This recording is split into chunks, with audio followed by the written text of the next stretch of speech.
Lecture 5, Theodore Herzel and the Zionist Movement.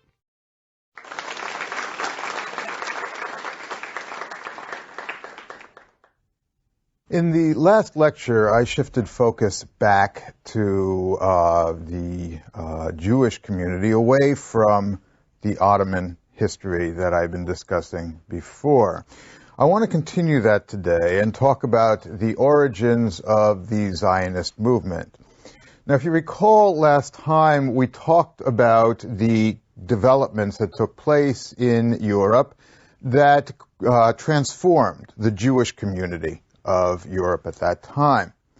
Among the developments that the Jewish community confronted in Europe in the 19th century was a demographic explosion, a rapid urbanization, the expansion of the state, first with the emergence of the absolutist state and then with the emergence of the modern national state, and finally, an expansion of capitalist development, of market relations that united larger and larger swaths of territory into a single economic system. Now, these conditions, these changes that took place in Europe, created the conditions necessary for the emergence of a variety of ideologies among the Jewish community of Europe. Among the ideologies that we discussed very briefly last time was the development of Enlightenment liberalism, the so-called Haskalah movement, socialism, and what the focus of today's lecture is going to be, Zionism, nationalism. Now, we defined Zionism last time as a national movement that transformed the Jewish community from a religious community into a national community. I realize that there are some problems with this definition. Like all national movements, Zionism is a grab bag of more specific ideologies, approaches, tactics, strategies, and what have you. But for the moment, why don't we start off with this as our definition of what Zionism is all about. The problem that we're confronted now is that so far we've talked about conditions and preconditions for the emergence of nationalism, but none of these things means that nationalism will necessarily develop in any specific community. There cannot be nationalism without nationalists. And today what I want to do is to discuss one of those nationalists who played a significant role in the development of Zionism. That is Theodore Herzel, who is regarded by many as the founding father of Zionism, not only because of the ideas that he advocated, but because of his unequaled ability to promote those ideas, both within the Jewish community and outside the Jewish community as well. Herzel was not the first Zionist by any means. Indeed, there were a number of Zionist thinkers who have a place in the Zionist pantheon who contributed more ideas to Zionism than did Herzel. And we shall talk about some of those, for example, Leo Pinsker, next time. Nevertheless, Herzel's organizational talents proved essential for the success of the Zionist movement. Herzel was what one might call an unexpected Zionist. Indeed, his early life seemed to mark Theodore Herzel as the poster child for Jewish assimilationist aspirations. Herzel was the son of a rich Hungarian merchant who moved with his family to Vienna. Hungary, of course, was part of the Austrian Empire. Vienna was the capital of the Austrian Empire, and also what's important is that Vienna was a hotbed for ideas, particularly ideas associated with the concepts of modernism. Herzel's Vienna would later play host to a variety of other great icons of 20th century modernism. Sigmund Freud, for example, the father of psychoanalysis. Gustav Mahler, the great composer and conductor. And the author Franz Kafka, who described the bewilderment of individuals once they are confronted with the absurdities of modernity.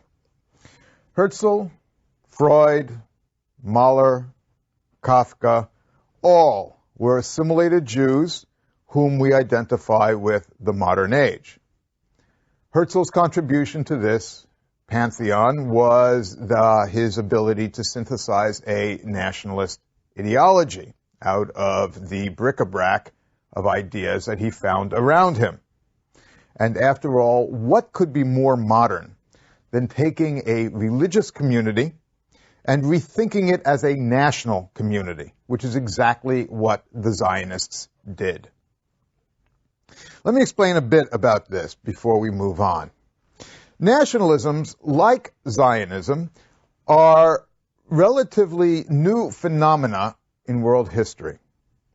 Nationalisms arose only in the 18th and 19th centuries, first probably in Europe, and then expanding throughout the rest of the world.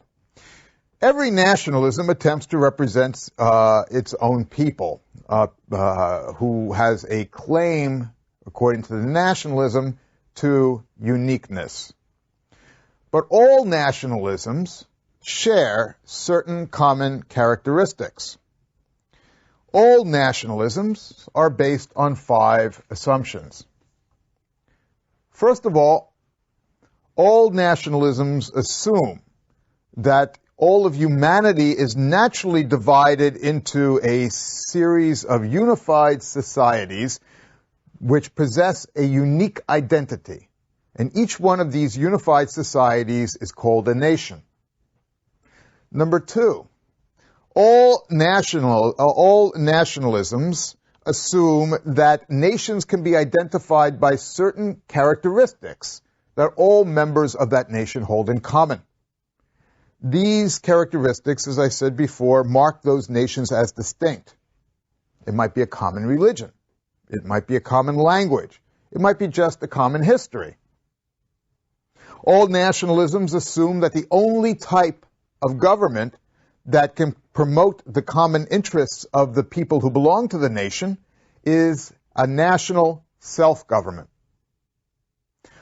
All nationalisms assume that nations are to be based in some territory, specific territory of fatherland, motherland, homeland of some sort, a territory that is a repository for a nation's memory or a place at which the nation had historical events that were of great deal of importance to that nation. And finally, all nationalisms believe that the nations that they represent pass through time. But in spite of the fact that they pass through time, all nations retain essential characteristics. Frenchmen at one point were Gauls. At other points in history, they belonged to Charlemagne's kingdom. Finally, 1789, and the redefinition of France that took place in the 1870s or so, etc., etc. All these changed the nature of what France was. But there was an essential quality to France that maintained itself throughout time. Zionists believe in all 5 of these assumptions, and it's to be expected it's a nationalism much like any other. Now, while there have been a variety of Zionisms, the one thing that we can say is that all these Zionisms, and I'm using the plural here purposely, share assumptions that are rooted in very, very modern assumptions. Herzel, as I said, could have been the poster child for the assimilationist tendency within Judaism in Europe. He had a secular education and acquired a doctorate in law. He became a very accomplished writer writing very short pieces. He was celebrated by his German-speaking peers. He went on to practice law and was a civil servant before he became a correspondent for the Neue Freie Presse, which was a very prestigious, probably the most important Viennese newspaper of its time. And he was sent to France to cover the capital beat, Paris, for the newspaper. It was while he was in Paris that Herzel became a convert to Zionism. Herzel became a Zionist as a result of the Dreyfus Affair. The Dreyfus Affair gets its name from, of course, a man named Dreyfus, Alfred Dreyfus, who was a French army captain, who in 1894 was accused of spying for Germany. 1894, of course, lies between 1871, which marks the point at which the Germans had defeated the French in the Franco-Prussian War, and 1914, which marks the beginning of the First World War. It would be as if somebody were accused of spying for Russia during the Cold War for the United States, during the Cold War in which the United States was involved. The Dreyfus was, like Herzel, an assimilated Jew. Herzel covered what became known as the Dreyfus Affair, which spread beyond just the intellectuals and literati of Paris and became a cause célèbre throughout France and the rest of Europe. French society was quickly polarized between those who were convinced that Dreyfus had sold secrets to the Germans and those who were equally convinced that he was being set up, he was being framed. Among those convinced of his guilt were rabid anti-Semites. Among those convinced of his innocence was the novelist Émile Zola, who wrote the famous public letter to the French president called J'accuse, I accuse. Zola condemned those who accused Dreyfus in the following words: "It is a crime to poison the minds of the little and the humble, to exasperate the passions of reaction and intolerance, while seeking refuge behind that odious anti-Semitism of which great liberal France, France of the rights of man, will die unless she is cured of her disease. It is a crime to exploit patriotism for works of hatred. And finally, it is a crime to make of the sword a modern god when all human science is laboring for the coming work of truth and justice." Herzel agreed very much with Zola. Even more, Herzel drew the conclusion from the entire Dreyfus Affair that if France, the most liberal of all European countries to Herzel, if France could play host to the virulent anti-Semitism that he was experiencing while he was there as a correspondent, then Jews could not be secure anywhere in the world. Herzel thus adopted ideas of Zionism and became an outspoken advocate, publishing a number of books and a large number of tracts advocating for the Zionist cause. He published a polemic called The Jewish State, and when that polemic went mostly unread, he published it in the form of a novel called Alt Neuland, Old New Land. Now, in a article in the Jewish Chronicle in 1896, Herzel laid out his thinking in a more concise manner than he did in either his initial polemic or in his novel. I want to go through this article because I think it contains 9 essential elements of Herzel's thinking which went into the development of Zionism. First of all, Herzel was an elitist. He began his article as follows: For the present, I would appeal in calm words to the common sense of men of practical judgment and of modern culture. A subsequent task will be to seek out the less favored, to teach and to inspire them. You have to remember, coming from Central Europe, which is exactly where Herzel came from, many Jews of Central Europe and Western Europe looked on their benighted brothers of Eastern Europe with a certain patronizing attitude. Herzel concludes his article in the following way. What form of constitution shall we have? I incline to an aristocratic republic, although I am an ardent monarchist in my own country. The second thing we can pull out of this article is that Herzel felt that the only way out of anti-Semitism is to form a society in which the Jews would be a majority, in which minority Jews would be a majority. Quote, the Jewish question still exists. It would be foolish to deny it. It exists wherever Jews live in perceptible numbers. Where it does not yet exist, it will be brought by Jews in the course of their migrations.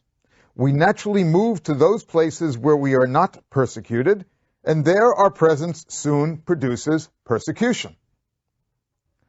Herzel also believed that the Jews were not merely a religious group, but themselves constituted a nation. Quote, we are one people, one people. We have honestly striven everywhere to merge ourselves in the social life of surrounding communities and to preserve only the faith of our fathers. It has not been permitted to us. We are one people. Our enemies have made us one in our despite, as repeatedly happens in history. Distress binds us together. And thus united, we suddenly discover our strength. Yes, we are strong enough to form a state and a model state. As a result of this, Herzel concluded that the Jews should solicit a territory and form a state of their own. Quote, let the sovereignty be granted us over a portion of the globe large enough to satisfy the requirements of the nation. The rest we shall manage for ourselves. The creation of a new state has in it nothing ridiculous or impossible. We have in our day witnessed the process in connection with nations which were not in the bulk of the middle class, but poor, less educated, and therefore weaker than ourselves. Now, Herzel went to great lengths to define Zionism as a secular doctrine. In other words, he demanded that Judaism be reinterpreted as a source of identity, not a source of belief. Quote, our clergy must clearly understand from the outset that we do not mean to found a theocracy, but a tolerant, modern civil state. Herzel also believed that there had to be an international organization to carry out Zionist plans. Quote, we need a manager to direct this Jewish political cause. This manager cannot, of course, be a single individual, for an individual would undertake this giant work alone, would probably be either a madman or an imposter. The manager of the Jews must be a union of several persons for the purpose, a body corporate. This body, I would suggest, shall be formed in the first instance from among those energetic English Jews to whom I've imparted my scheme in London. Now, Herzel, not being particularly religious, as I said before, did not believe that the Jewish national home should necessarily be in Palestine. Quote, the Society of Jews will gather all available information from statesmen, parliaments, Jewish communities and societies, from speeches, letters, and meetings, from newspapers and books. It will thus find out for the first time whether Jews really wish to go to the Promised Land and whether they ought to go there. Shall we choose Argentina or Palestine? We will take what is given us and what is selected by Jewish public opinion. And as a matter of fact, in his various writings, Herzel advocated establishing a Jewish society in the United States, the Western United States, in Argentina, and he was at a certain point offered Uganda as well. Think about how African history would have been changed had he and the organization he founded actually accepted establishing a Jewish state in Uganda. Herzel believed Zionism should receive support because Zionists could be involved in the universal project of spreading European civilization. Quote, supposing the Sultan of the Ottoman Empire were to give us Palestine, we could in return pledge ourselves to regulate the whole finances of Turkey. There we should also form a portion of the rampart of Europe against Asia, an outpost of civilization as opposed to barbarism. And finally, Herzel knew that he had to build a consensus in the Jewish community for his ideas. That the Jewish community was not united, but what he couldn't do is to come down on one side of various issues about interpretation of doctrine or even a common language. The language issue was an important one because most of the Jews of Eastern Europe, for example, spoke Yiddish. What Herzel said in his article is as follows: what language shall we speak? Every man can preserve the language in which his thoughts are at home. Switzerland offers us an example of the possibility of a federation of tongues. In other words, what he was trying to do was to build a coalition. Now, these were the essential elements of Herzel's thinking. They are firmly rooted in three traditions that were important in Europe of Herzel's time. First, the European Enlightenment tradition. Herzel thought that there was a universal civilization that could be spread by Zionism. Secondly, the European Romantic tradition. Herzel felt that the Jews were a unique position, were a unique people, and formed a nation of their own. And finally, the European imperialist tradition. In his writings, Herzel did discuss the presence of the indigenous inhabitants of Palestine. But he thought this would not be a problem for Jewish settlement of Palestine because of the economic benefits that the Jews would bring to the indigenous inhabitants and the fact that they would end up welcoming the Jews because of those economic benefits. Now these, as I said, were Herzel's ideas. They were very derivative ideas. What is probably more important than Herzel's ideas alone was the way in which he promoted them. And the way he promoted them was through establishing an organization that still remains to us to this day. In 1897, Herzel organized the first Zionist Congress in Basel, Switzerland. The Zionist Congress created the World Zionist Organization and issued a program. The program of the World Zionist Organization was threefold. First, the World Zionist Organization endorsed the founding of a Jewish home. Not necessarily a Jewish state, but a Jewish home. Second, the World Zionist Organization determined that the Jewish home should be in Palestine. Remember, Palestine had not been before this the universal choice of Zionists.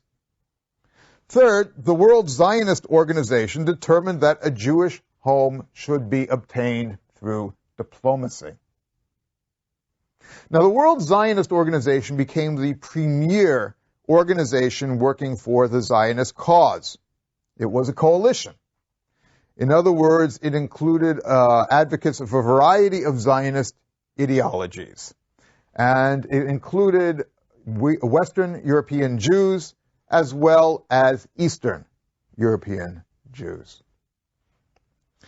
It was also a guide, the World Zionist Organization, a guide for immigration to Palestine. And the World Zionist Organization took responsibility for bringing Jews into Palestine and took responsibility for purchasing land for Jewish colonization.